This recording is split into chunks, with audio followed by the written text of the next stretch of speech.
साथियों नमस्कार। Real news channel में आपका हार्दिक स्वागत है। 29 दिसंबर की हरदोई में जो रैली हुई भीम आर्मी आज़ाद समाज पार्टी की, चंद्रशेखर आज़ाद को इतना भरोसा नहीं था कि जिस तरीके से मुजफ्फरनगर में यानी पश्चिमी यूपी में जो रैली हुई थी, जितना प्यार पश्चिमी यूपी के लोगों ने दिया था उतना प्यार क्या पूर्वी यूपी में भी चंद्रशेखर आज़ाद को मिल सकता है। ऐसा चंद्रशेखर आज़ाद का कहना था कि इतना प्यार जो दिया है अब वो लगातार पूरी यूपी में कार्यक्रम करेंगे। भीड़ इतनी ज़्यादा थी कि घरों की छतों पर, पेड़ों पर, गाड़ियों पर इतने लोग खड़े थे और मैदान जो खचाखच भरा हुआ था। उससे आज़ाद समाज पार्टी या भीम आर्मी के चीफ चंद्रशेखर आज़ाद गदगद हैं। उन्होंने वहाँ के कार्यकर्ताओं को, वहाँ की जनता को, वहाँ भीम आर्मी और आज़ाद समाज पार्टी के तमाम पदाधिकारियों को शुभकामनाएं दी हैं, बधाइयाँ दी हैं और धन्यवाद किया है। इसी सिलसिले में उन्होंने जो 1 जुलाई को ग्वालियर में कार्यक्रम करने की घोषणा की, उन्होंने बताया कि जो बाबा साहेब का अपमान करने की कोशिश ग्वालियर में कुछ लोगों द्वारा की गई, उनके खिलाफ अगर एनएसए की कार्रवाई नहीं की तो वो 1 जनवरी को ग्वालियर में आंदोलन करेंगे। हालांकि आंदोलन शांतिपूर्वक होगा लेकिन निर्णायक होगा। इस तरीके की बात चंद्रशेखर आज़ाद द्वारा कही गई है। वो हरदोई की विशाल जनसभा रैली करने के बाद में वो लाइव आए हैं और उन्होंने लाइव में क्या क्या कहा है आप सुने। साथियों, जय भीम, जय भारत, जय संविधान। और आज का ये महत्वपूर्ण लाइव जो कई इम्पोर्टेंट विषयों को लेकर है, मुझे लगा कि आपसे बात करनी चाहिए। आप उन तमाम साथियों से जो काम कर रहे हैं, तो इतना आप सब लोग जुड़ेंगे, इतना मैं महापुरुषों को नमन कर लेता हूं। महामानव तथागत बुद्ध से लेके जगत गुरु सतगुरु रविदास जी महाराज, गुरु नानक देव, संत कबीर, गुरु वाल्मीकि जी, अखंड ज्योति सतगुरु समनदास जी, गुरु ज्ञानदास जी, संत गाडगे जी महाराज, नारायणा गुरु,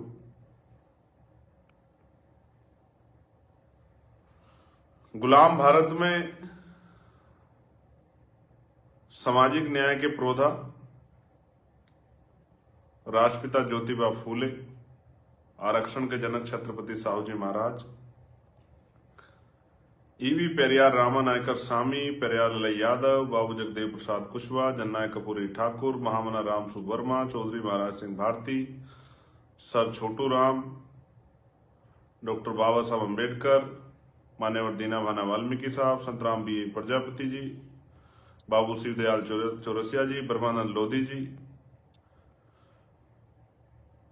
मान्यवर साहब श्री काशीराम, और जो वीर शासक रहे हैं देश में, सम्राट अशोक, सम्राट चंद्रगुप्त मौर्य, सम्राट कनिष्क,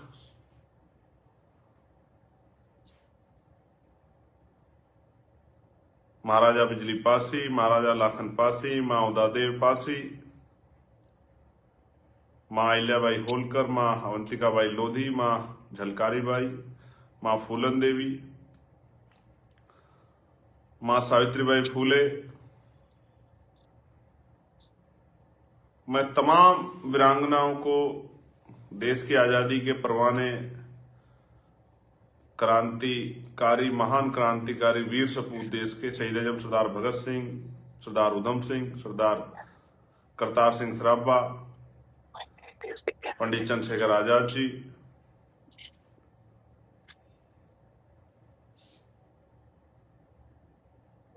सुखदेव साहब, तमाम जितने भी क्रांतिकारी हुए हैं उनको भी नमन करता हूं। प्यारे साथियों, आज का जो लाइव है, बेसिकली आप जानते हैं कि मेरी द्वारा जो बातें कही जाती हैं उनको टीवी मीडिया के लोग भी दिखाते हैं, कभी कभी आवश्यकता अनुसार, अपने आवश्यकता अनुसार कभी कभी दिखाते हैं। लेकिन ये लाइव इसलिए है कि इस पर मैं वो बातें बोल पाता हूं जो मुझे आप तक पहुंचानी है। सर्वप्रथम तो मैं भीम आर्मी के साथियों का धन्यवाद दूंगा, आजाद समाज पार्टी के साथियों का, क्योंकि कल मैं हरदोई गया था। हरदोई में महाराजा बिजली पासी जी के जयंती के अवसर पर बहुजन संकल्प महारैली थी, और जब मैं उस रैली से लौटा तो मेरे दिल में इच्छा हुई कि समय की कमी के कारण या कुछ और ऐसी बातें थी जिनके कारण मैं बहुत सारी बातें आपसे नहीं कर पाया, वो बातें मैं आपके जरिए रखूं। तो पुणे में टीम हरदोई का, भाई कुलदीप जी का, मूलचंद जी का, छोटे भाई करण का, एक एक कार्यकर्ता का, एक एक पदाधिकारी का, उस मंडल के जिन्होंने वो ऐतिहासिक कार्यक्रम कराया भीम आर्मी आजाद समाज पार्टी के, मैं आप सबका बहुत बहुत धन्यवाद करता हूं। क्योंकि जिस तरह का कार्यक्रम आपने कराया, बिना साधनों के, बिना बड़े राजनीतिक नेताओं के, मैं दिल से धन्यवाद करता हूं आपका। क्योंकि आपने जब कार्यक्रम मुझसे मांगा था तो आपने मुझे विश्वास दिलाया था कि जब आप आएंगे तो आपको एहसास होगा कि वहां आपके छाने वाले कितने हैं। और मैं दिल से महसूस कर सकता हूं कि वो जो प्यार कल वहां मिला है, कोई पेड़ पे, कोई छत पे, कोई सड़क पे, कोई गाड़ी पे, कोई कहीं, कोई कहीं, और बाद में आके जब मैंने वीडियो देखी है, मैं दिल से धन्यवाद करता हूं उस एक एक कार्यकर्ता का जो मुझसे नहीं मिल पाया, जो मुझसे बहुत दूर था, जो मुझे देखने के लिए मेरी माएं, बहनें, बच्चियां, बच्चे, बड़े अभिभावक, नौजवान साथी, मंच पे उपस्थित हमारे तमाम नेतागण, हमारे राष्ट्रीय अध्यक्ष जी भीम आर्मी के, तमाम हमारे साथी, मिशन 78 के साथी, अधिवक्ता सेल के हमारे साथी, मैं बहुत बहुत उनकी मेहनत को सराहता हूं। पूरा ग्राउंड भरा हुआ था जब मैं आया, सड़कों पे कई किलोमीटर से लोग पैदल आ रहे थे, मेरे साथ ही टोल से कई हजार लोग, 250 से ज्यादा गाड़ियां आपकी मुझे रिसीव करने आई थी। मैं वास्तविकता में आपकी मेहनत की दाद देता हूं, और मैं भी आपको विश्वास दिलाता हूं कि अब ये प्यार सिर्फ इधर नहीं रहेगा, उधर भी बटेगा, उधर भी समय दिया जाएगा। खचाखच भरा हुआ ग्राउंड, क्या कहने, लाजवाब। रैलियां इससे बड़ी बड़ी भी हम लोगों ने की हैं, लेकिन उस रैली का जो आनंद था, जो जोश था, जो जुनून था, वो सराहनीय था इस साल में। मैं उसके लिए जो मेहनत आपने दिल लगा के की है, और एक एक पैसा जुटा के जो लोग आए, मैंने खुद देखा, बड़ी बस नहीं थी, बड़ी गाड़ियां नहीं थी, छोटे छोटे 4 व्हीलर, और उसके साथ जो है वो हमारे यहाँ उनको छोटे हाथी टाइप कुछ उस तरह की शक्ल में होते हैं, मैक्स गाड़ियां जिनको बोलते हैं, उस पर जिस तरह महिलाएं, बड़े बुजुर्ग आशीर्वाद देने आए थे, निशब्द हूं मैं इस प्यार के लिए। और इसका अगर पूरा श्रेय किसी को जाता है तो भीम आर्मी आजाद समाज पार्टी के कार्यकर्ता और नेता को जाता, प्रदेश की टीम को, भीम आर्मी आजाद समाज पार्टी की। क्योंकि आज मैं जहां तक हूं, भीम आर्मी की राष्ट्रीय स्तर की जो पूरा हमारा नेतृत्व है, उनको, आजाद समाज पार्टी का, हमारे राष्ट्रीय कोर कमेटी मेंबर, आज मैं जहां हूं ये सब उन्हीं की देन है। और बहुजन समाज के बुद्धिजीवी, कर्मचारी, अधिकारी जो हम लोगों को सहयोग करते हैं, उन सबका भी मैं धन्यवाद करता हूं। प्यारे साथियों, एक कड़ी जो कल मुझसे छूटी, जिनका मैं धन्यवाद नहीं कर पाया, वो थे हमारे बहुजन मीडिया के साथी। जिसे कोई नहीं दिखाता, उसे हमारे बहुजन मीडिया के साथी दिखाते हैं, हमारे काम को, हमारे संघर्ष को, हमारे आंदोलन को, हमारे कार्यक्रमों को, और वो उनसे जुड़े हुए बहुत सारे लोगों तक हमारी खबर पहुंचती है और उनके जरिए प्रचार का काम बड़ा आसान हो जाता है, क्योंकि टीवी पे तो वही दिखते हैं, कभी ये जी, कभी वो जी। टीवी पे हम कहां, कमजोर हक वंचित समाज के लोग कहां दिखते हैं।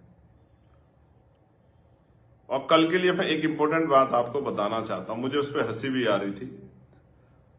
हालांकि मैं उन लोगों से परिचित नहीं हूं, लेकिन मुझे जानकारी है और मैं कोशिश कर रहा हूं कि उनकी पूरी रिपोर्ट मुझे निकल जाए।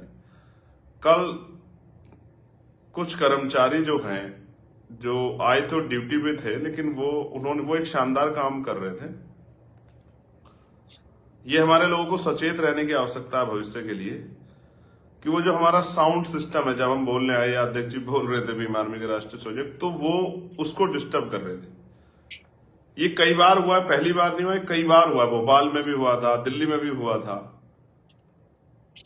ये मुजफ्फरनगर में भी हुआ था, कि बार बार साउंड डिस्टर्ब होता। मुझे बाद में जो हमारे साथियों ने, जो इंटेलिजेंस के साथी हमारे लगे थे, हमारे संगठन के, उन्होंने मुझे बताया कि कुछ पुलिस के भाई थे।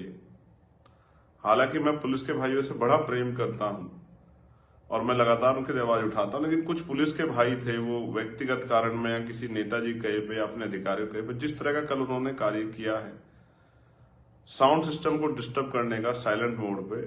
हालांकि हमारे साथियों की नजर उन तक चली गई। वो हमारी रिपोर्ट में जब कल रात में आया, तब मुझे पता लगा, क्योंकि सब चीजों की रिपोर्ट बनती है, किसने कितनी मेहनत की, किसने क्या किया। तो मुझे बड़ा अचंभा हुआ कि जो हमारा रक्षक है, हमारा सुरक्षा कवच है, हमारी पुलिस, क्या उनके साथी ऐसा कर सकते हैं? क्या वो वास्तविकता में पुलिस के साथी थे, कोई और थे जो पुलिस के रूप में वहां खड़े थे? ये बड़ा चिंता का विषय था मेरे लिए।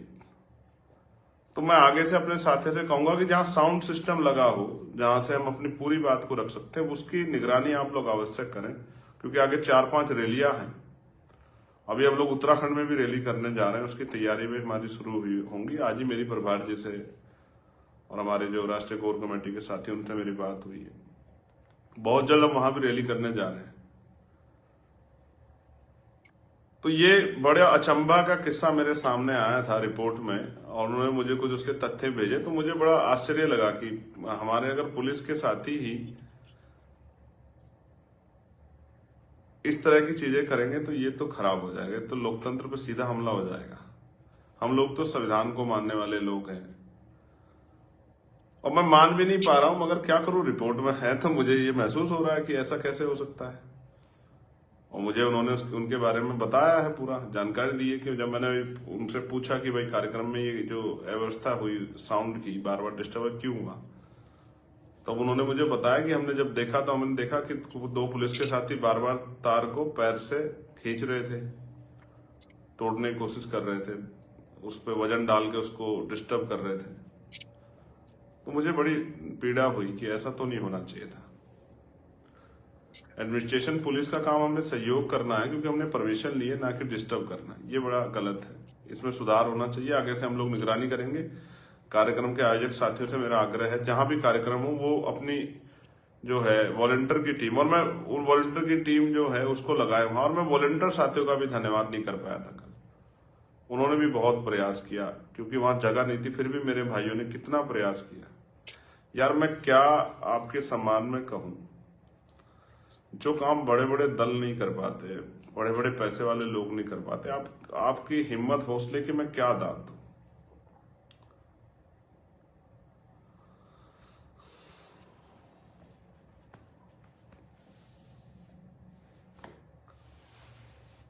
मैं आज किसी से बात कर रहा था, एक सज्जन से, तो उन्होंने मुझसे कहा कि चंद्रशेखर भाई, आप कमरे में बैठ के कोई भी फैसला ले सकते हो, लेकिन कमरे के बाहर जाके आप देखना कि आपके लोग आपसे कितनी उम्मीद लगाए बैठे हैं।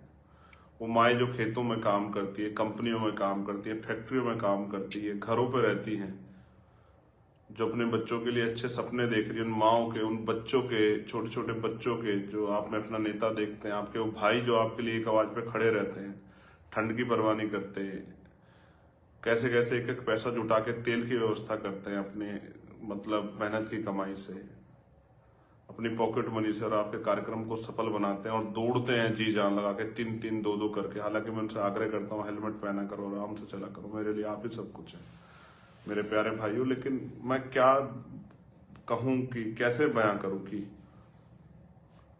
जिसने भी रैली को देखा उसने मुझे जरूर जो है, जब मैंने स्टेटस पे लगाई, ये मैसेज भेजा कि भाई शानदार। लेकिन मैं उनको क्या पता कि ये होती कैसे। इसके लिए मेरे नौजवान साथी कितनी मेहनत जुटाते हैं, मेरी माए, मेरी बहनें, मेरे बड़े बुजुर्ग, हमारे संगठन के एक एक कार्यकर्ता नेता कितनी मेहनत करते हैं। किसी को नहीं पता ना, सबको रैली दिखती है, उनकी मेहनत नहीं देखती कि वो कितनी मेहनत करते हैं। यार शब्द कम पड़ जाएंगे आपके सम्मान में, मगर सम्मान के बाद आप काम करना मत बंद कर देना।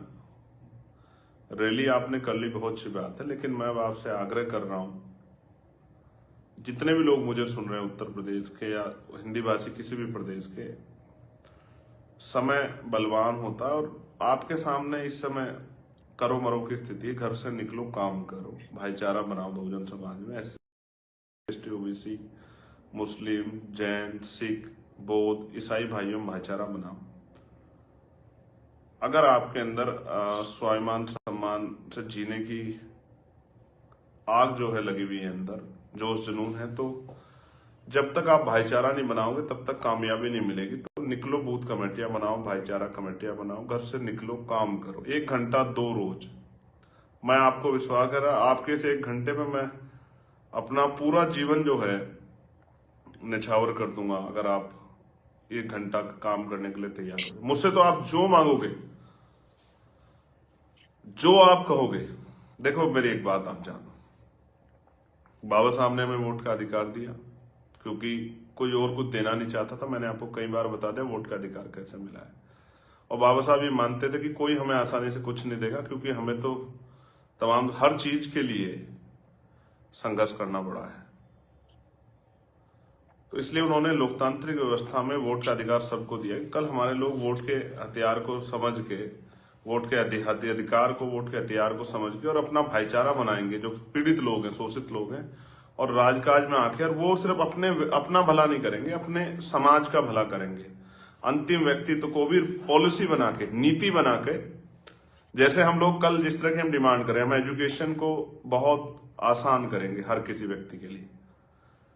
और इवन आजाद समाज पार्टी की पॉलिसी है कि हम लोग सरकारी कर्मचारी, अधिकारी और नेताओं को, उनको और उनके हितों को, उनके परिवारों के हितों को एजुकेशन सिस्टम से जोड़ेंगे कि DM, SSP, IG, DIG, DGP, ADGP तमाम, और चीफ सेक्रेटरी से लेकर गांव के जो सचिव है, जिसको हम कहते हैं सेक्रेटरी, उसके बच्चों, उनके बीच में जितने अधिकारी आते हैं, टॉप मोस्ट अधिकारी स्टेट के, उन सबको, और मुख्यमंत्री से लेके और गांव के प्रधान और पंचायत का जो सदस्य, उन तमाम बीच में जो कड़ी आ रही है, उन सबके बच्चों की एजुकेशन को हम सरकारी सिस्टम से जोड़ेंगे और सरकारी स्कूल में उनकी पढ़ाई कराएंगे। आप मेरी बात को लिख लो, नोट कर लो, मैं आपको गारंटी दे कहता हूं। ये 2000 में 2000 रुपए दे दिए, 500 रुपए का राशन दे दिया, कुछ नहीं होगा आपका। राशन तो आप खुद भी कमा के खा लोगे। मैं आपको लिख के दे रहा हूं, जब आपके बच्चों को पढ़ लिखने के बाद 50,000 रुपए का रोजगार मिलेगा, उस दिन आपको पता लगेगा कि क्या बदला है समाज में। और ये मैं किसी ऐसा नहीं कह रहा हूं, ये एजुकेशन सबके लिए होगी, क्योंकि देश में आज मैं एक जानकारी आपको दूंगा अभी SIR पे। देश में आज जो है बेरोजगारी ने कमर तोड़ दी है और दुनिया में लोगों की कमी है रोजगार के लिए। अगर ना होती तो इतने बड़े पैमाने पे वर्क फ्रॉम होम नहीं चल रहा होता। अगर हम मैन्युफैक्चरिंग सेक्टर में जाएं, जो सामान हम दुनिया से खरीदते हैं, अगर हम कोशिश करके ट्रेन करा के, स्किल डेवलपमेंट करके यहीं पे बनाएं, मैं आपको लिखता हूं, हम दुनिया का सबसे बड़ा बाजार बन सकते हैं। दुनिया का सबसे बड़ा बाजार, अमेरिका हो, रूस हो, चाइना हो, जापान हो, हमारे आगे घुटने टेक देंगे। मैं आपको लिख के देता हूं, इतना बड़ा बाजार बन सकते हैं। हमारी संख्या हमारे लिए कोई समस्या नहीं है कि हमारे देश की संख्या ज्यादा, ये कोई समस्या की बात नहीं है हमारे लिए। ये तो हमारे लिए इस समय इस जिसको आप पीड़ा मान रहे, समस्या मान रहे, ये तो हमारे लिए वरदान साबित हो सकता है अगर हमारी सरकारें सोचे। लेकिन उनको पता है अगर गरीबों के पेट भर जाएंगे तो फिर नेताओं की राजनीति कैसे चलेगी। प्यारे साथियों, मैं बहुत जिम्मेदारी से आपसे कह रहा हूं कि अगर आप एक अवसर बना लें काम करने का कि हमें काम करके दिखाना है, मैं आपको लिख के देता हूं,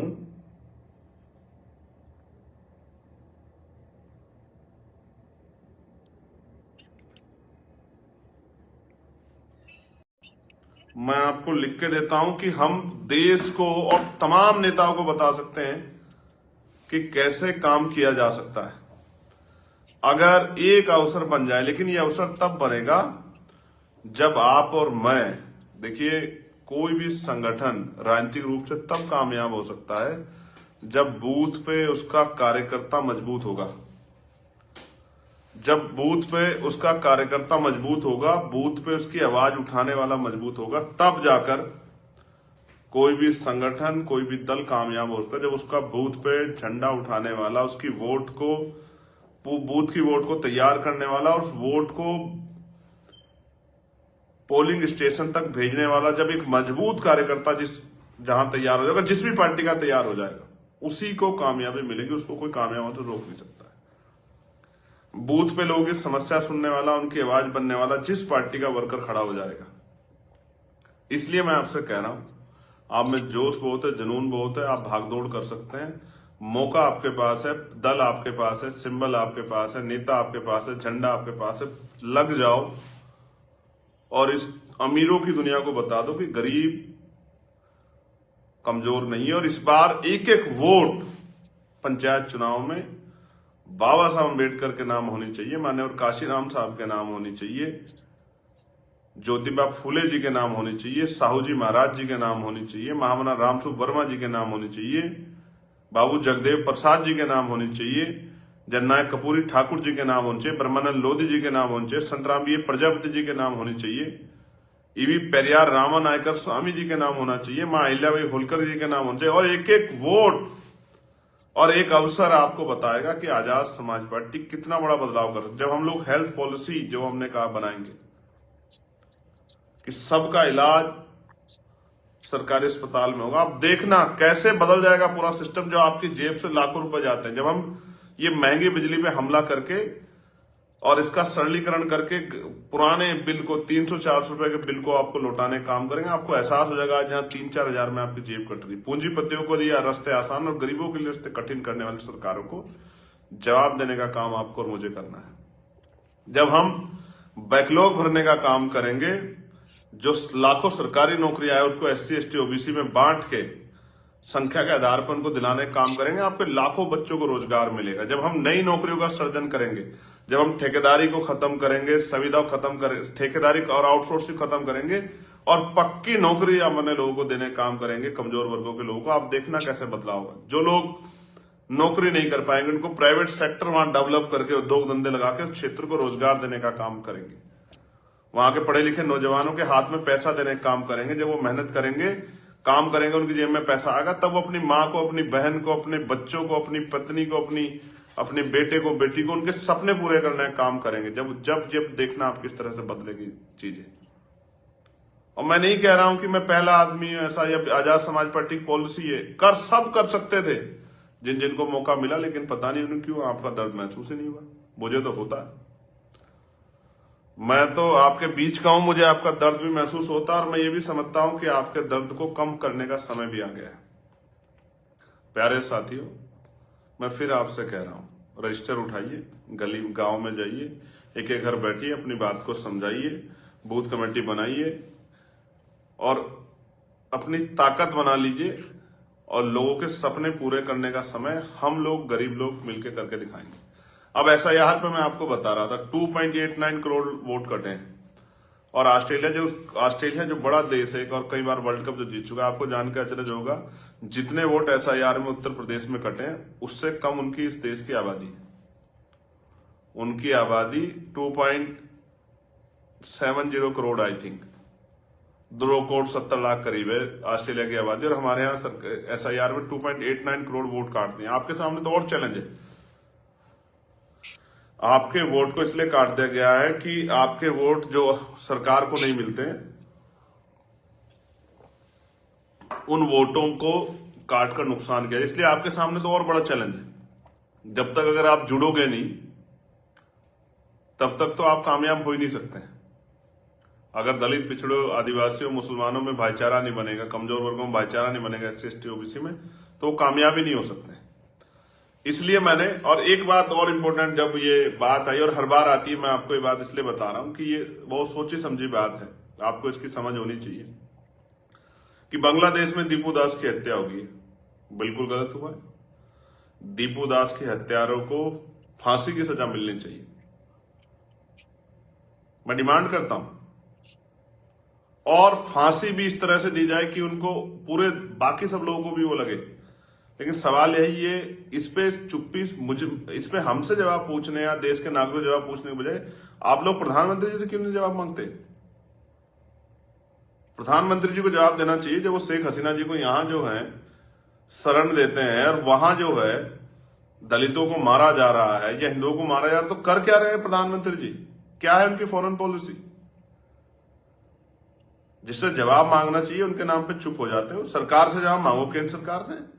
अगर केंद्र सरकार जो है दूसरे देशों में रहने वाले अल्पसंख्यकों की, जैसे यहाँ सिख अल्पसंख्यक है, जैन है, बौद्ध है, ईसाई अल्पसंख्यक है, तो वहां हिंदू अल्पसंख्यक है, दलित अल्पसंख्यक है, तो उनकी सुरक्षा के लिए क्या पॉलिसी है आपके पास?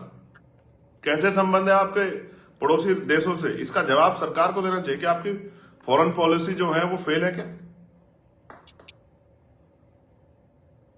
लेकिन मेरा सवाल ये है, मैं आपके सामने भी रख रहा हूं, ये बड़े चालाक लोग हैं। देश में, भारत में NCRB का डाटा कहता है कि लाखों महिलाओं के साथ रेप हत्याएं होती हैं। तो ये जो महिलाएं हैं, ये जो जिनके साथ हिंसा होती है, पुरुष हैं, बच्चे हैं, बच्चियां हैं, इनके लिए आपका कलेजा क्यों नहीं छलनी होता? क्योंकि आप जानते हैं ये सारी 99% घटनाएं SC ST OBC और माइनॉरिटी के परिवारों के साथ होती है। इस पे आपका कलेजा कभी छलनी क्यों नहीं होता? इस पे आपके मुंह से आवाज क्यों नहीं निकलती? मैं पूछना चाहता हूं, इंद्र मेघवाल की हत्या पे कितने लोग थे जो आंदोलन कर रहे थे? एक बच्चे को जहां मटकी छूने पे मार दिया गया था, क्यों किसी के आंसू नहीं निकले? क्यों किसी का सीना छलनी नहीं हुआ? क्यों भीम आर्मी अकेला संगठन खड़ा था वहां लड़ने के लिए? क्यों वो दलित नहीं था? वो इस देश का बेटा नहीं था? वो किसी की मां की कोख से उसने जन्म नहीं लिया था? लेकिन यहां तुम्हारी चुप्पी क्यों हो जाती है? जब इंद्र मेघवाल को सिर्फ इसलिए मार दिया गया मूछे रखने पे, जिस घर गया था मैं उन बच्चों की शादी में, तब कोई दूसरा संगठन, हिंदू संगठन क्यों नहीं खड़ा था इस देश में उनकी आवाज बनने के लिए? जब वहां कुशवाहा जी को, पिछड़े समाज के मेरे भाई को थूक चटवाया गया था, जब चोटी काट दी गई थी इटावा में व्यासपीठ पर बैठ के कथा, तब आपका खून क्यों नहीं खोला? जो लोग आज चिंगाड़ मार रहे हैं, आंदोलन कर रहे हैं, सड़कों पर निकल रहे हैं, क्योंकि आपका राजनीतिक एजेंडा फिट नहीं बैठता है। तब आप चुप हो गए थे, तब आपकी जीभ को लकवा मार गया था, तब आप आंदोलन करते। जब कौशाम्बी में पाल समाज की बच्ची का रेप करके उसको जो है, उसके साथ उसके परिवार को जो है अपमान का सामना करना, तब आपका खून क्यों नहीं खोला? तब इस देश में मोमबत्तियां क्यों नहीं जली? जब एक नाबालिग के साथ इतनी बड़ी घटना हुई थी, जब हाथरस की बेटी के साथ अन्याय हुआ था और उसकी कोर्ट का फैसला था, तब तुम्हारी जो है कल में क्यों सूख गई थी? आज भी उसका परिवार डर के साए में रहता है। मुख्यमंत्री जो वादा किया था नौकरी देंगे, घर देंगे, क्यों नहीं दिया? तब आपकी कलम क्यों सूख जाती है? तब आपके चैनल क्यों मौन हो जाते हैं? इसलिए मैं आपसे कह रहा हूं कि हमारे लोगों को समझना पड़ेगा। असल में जो आपकी आवाज उठाने की बात कर रहे हैं, असल में जो आपके हमदर्द बन रहे हैं, ये राजनीतिक हमदर्द हैं आपके।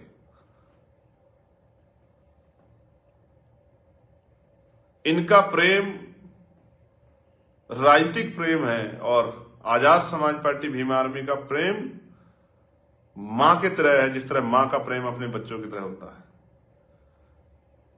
जब 76 गुर्जर समाज के लोगों को राजस्थान में भून दिया जाता है गोलियों से, तब क्यों नहीं जो है वो आपको भाई नहीं दिखते हैं क्या? जब सैकड़ों लोगों पे मुकदमे लगा के ग्वालियर में जेल भेज दिया जाता है, तब आपका खून क्यों नहीं खोलता? तब आपको भाईचारा क्यों नहीं दिखता?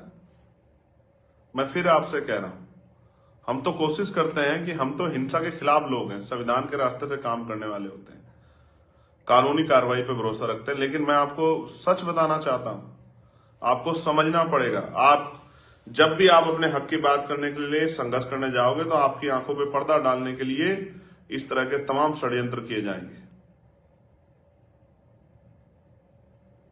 आपको समझना पड़ेगा, लड़ाई बड़ी गंभीर है और जिन लोगों से संघर्ष जारी है वो इतनी आसानी से राजकाज नहीं छोड़ने वाले।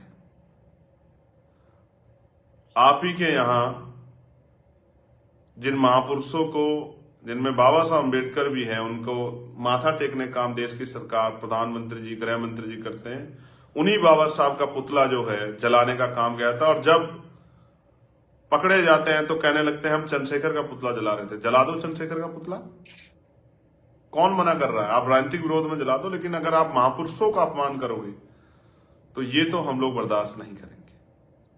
इसलिए मैं आपसे कहना चाहता हूं, आपको समझना पड़ेगा, आपको जानना पड़ेगा कि सिर्फ माता मूर्ति पे माला लगाने वाले, उनके विरोधों, उनके विचारों को के ताला लगाने वाले लोग आपके हितैषी नहीं हो सकते। इस देश में कौन था जो इस देश में कौन है जो रोज आरक्षण के लिए, आरक्षण को खत्म करने के लिए आंदोलन कर रहा है? इस देश में कौन है वो भाईचारे की बात करने वाले वो लोग? इनके चेहरे बेनकाब होने चाहिए जो SC/ST एक्ट को कमजोर करने के लिए रोज मांग करते हैं। कौन है वो लोग जो मांग करते हैं कि ये जो है आरक्षण खत्म हो जाना चाहिए? आप समझिए कि रोज आपके अधिकारों के खिलाफ भारत में आंदोलन करने, अब तो इस पे भी पहरे लग रहे हैं, बार बार रिकनेक्टिंग कुछ भी करिए, बोलेंगे तो है ही, गूंगे थोड़ा ही है जो नहीं बोलेंगे अपने लोगों के अधिकारों के लिए बोलेंगे, उनको जागरूक करेंगे।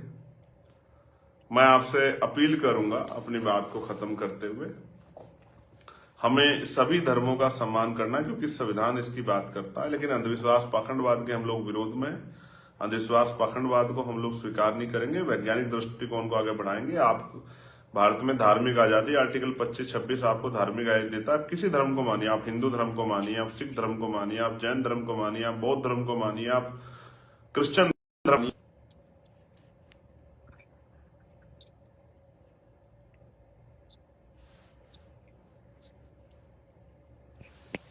ये आपका अपना अधिकार है।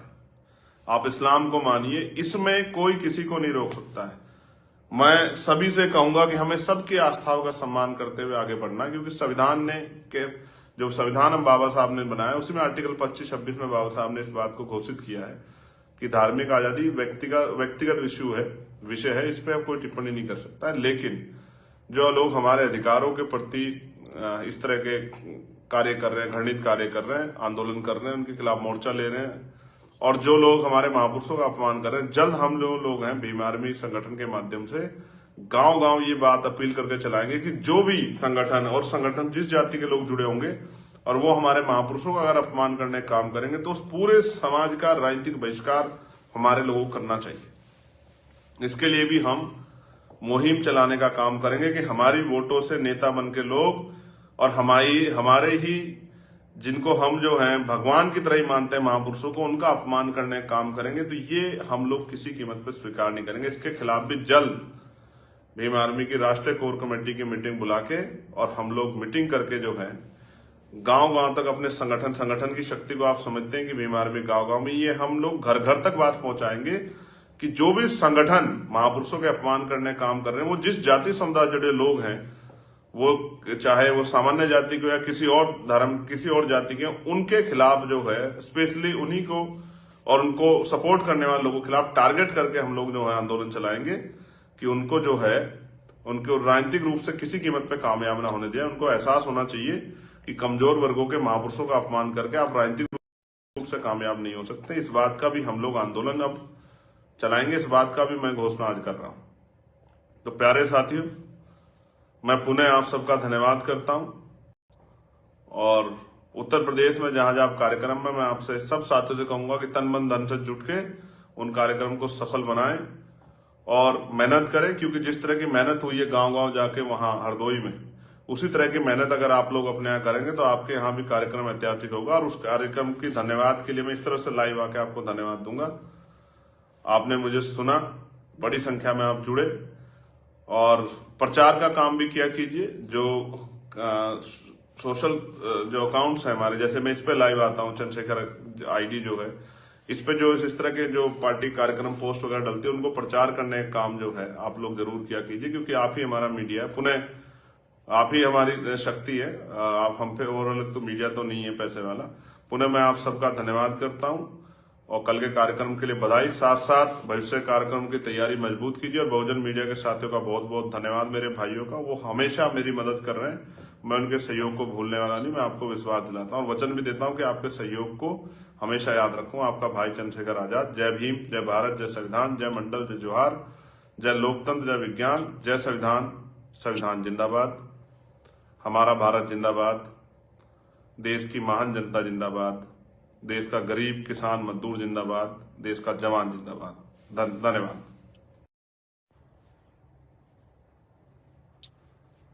साथियों, जय भीम, जय भारत, जय संविधान। और आज का ये महत्वपूर्ण लाइव जो कई इंपॉर्टेंट विषयों को लेकर है,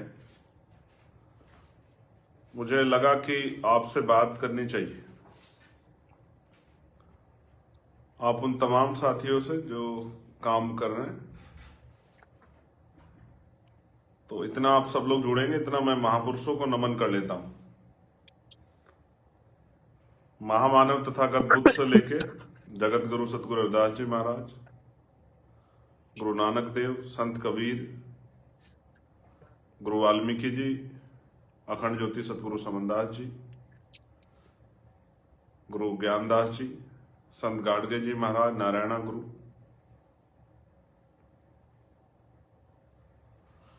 गुलाम भारत में सामाजिक न्याय के प्रोधा राष्ट्रपिता ज्योतिबा फूले, आरक्षण के जनक छत्रपति साहू जी महाराज, ईवी पेरियार रामानायकर स्वामी, पेरियार ललाई यादव, बाबू जगदेव प्रसाद कुशवाहा, जननायक कपूरी ठाकुर, महामना राम सुवर्मा, चौधरी महाराज सिंह भारती, सर छोटू राम, डॉक्टर बाबा साहब अम्बेडकर, मान्यवर दीना भाना वाल्मीकि साहब, संतराम बी प्रजापति।